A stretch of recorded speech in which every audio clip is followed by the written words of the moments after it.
খুবই অল্প সময় একটি নাস্তা তৈরি করে নেওয়া যায়। বিকেলবেলা যদি জাল খেতে ইচ্ছে করে তাহলে এই নাস্তাটি তৈরি করে নিতে পারেন। জাল খাবার আমাদের অনেকেরই খুবই প্রিয়। তখন মাথায় থাকে না কি তৈরি করব, কি খাবো। চাইলে আমার মতো এভাবে জাল খাবার তৈরি করে নিতে পারেন। বিকালবেলার নাস্তা হিসাবে এই জাল খাবারটা খেতে কিন্তু অনেক ভালো লাগে। হ্যালো এভরিওয়ান, আসসালামু আলাইকুম। আমার নতুন আর একটা ভিডিওতে তোমাদের সবাইকে জানাচ্ছি স্বাগতম। কেমন আছো তোমরা সবাই? আশা করি যে যেখানে আছো তোমরা সবাই ভালো আছো।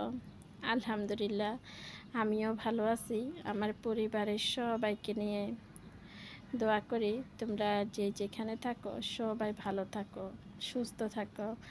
আল্লাহ সবাইকে ভালো রাখুক, সুস্থ রাখুক, নিরাপদে রাখুক। এই দোয়াই রইল সবার জন্য। এখানে আমি কিছুটা আটা নিয়েছি। আটার সাথে হালকা হলুদের গুঁড়া, একটু মরিচের গুঁড়া, ধনিয়া গুঁড়া, ভাজা জিরার গুঁড়া, লবণ দিয়ে সবগুলা মেখে নিলাম একসাথে। কিছুটা শুকনো আটা সরিয়ে নিলাম, আর কিছুটা আটা এরকম একটা ব্যাটার তৈরি করে নিলাম। ব্যাটারটা একদম পাতলা করা যাবে না, আবার একদম ঘন করা যাবে না, এরকম। ব্যাটারটা কিন্তু আমার একদম রেডি। ব্যাটারে যেন কোনো দলা না থাকে, এরকমভাবে একটা ব্যাটার তৈরি করে নিলাম। আর এখানে একটা পেঁয়াজ, বেশ কয়েকটা কাঁচামরিচ আর একটা ডিম দিয়ে দিলাম। এবার আমি ডিমটারে ভেজে নেব। আমি কিন্তু এখানে একটা ডিম দিয়ে অনেকগুলা নাস্তা তৈরি করে নেব। চাইলে আপনারা ডিমের পরিমাণটা বাড়িয়ে নিতে পারেন, তবে আমার যত নাস্তাটা খুবই কম লাগবে এই কারণে আমি একটা ডিম নিয়েছি। ডিমটা আমার ভাজা হয়ে গেছে। এবার আমি খুন্তি দিয়ে ডিমগুলারে এরকম ছোট ছোট করে কেটে নিলাম। এরকম ছোট ছোট করে ডিমগুলো আমি এরকম করে নিলাম। এবার ডিমটা আমি নামিয়ে দিব।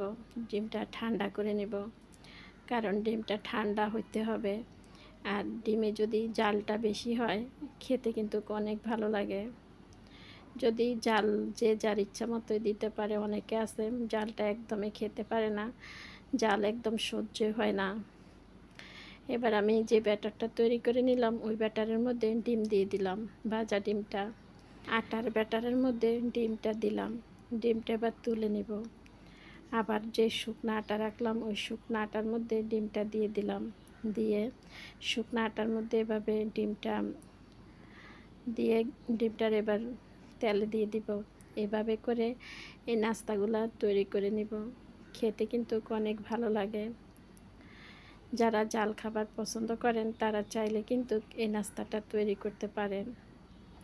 হঠাৎ করে যদি জাল খেতে ইচ্ছে করে তখন মাথায় থাকে না যে কি খাবো, চাইলে এই নাস্তাটা তৈরি করতে পারেন।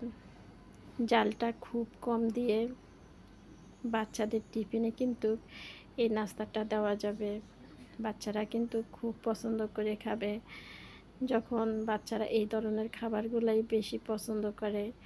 আমার মেয়ে কিন্তু এই ধরনের খাবারটাই বেশি পছন্দ করে। নাস্তাগুলো কিন্তু চুলার আঁচটা কমে রেখে ভাজা হয়ে গেছে। ভিডিওর মাঝখানে আমি একটা কথা বলি, প্রতিদিন যে কথাটাই বলি। আমার ভিডিওটা দেখতে দেখতে আমার আপু ভাইয়ারা যারা এই পর্যন্ত চলে এসেছেন এখন পর্যন্ত একটা লাইক দেন নেই, একটা লাইক দিয়ে দিবেন। আর যারা এখন পর্যন্ত আমার চ্যানেলটা সাবস্ক্রাইব করেনি আমার চ্যানেলটা সাবস্ক্রাইব করে রাখবেন। আমি যখন যে ভিডিও আপলোড করব আপনাদের কাছে নোটিফিকেশন চলে যাবে। আপনারা আপনাদের সময় সুযোগ বুঝে ভিডিওটা দেখে দিতে পারবেন। আর যারা এই কাজটা করে রেখেছেন তাদেরকে জানাচ্ছি অসংখ্য অসংখ্য ধন্যবাদ। আসলে প্রতিদিন একটা করে ভিডিও আপলোড করতেছি আর আপনাদের সাথে শেয়ার করতেছি। আপনাদের এই সুন্দর সুন্দর কমেন্টগুলো বলতে পারেন আমাকে আরেকটা ভিডিও বানাইতে সাহায্য করে বা মনে একটা আনন্দ কাজ করে।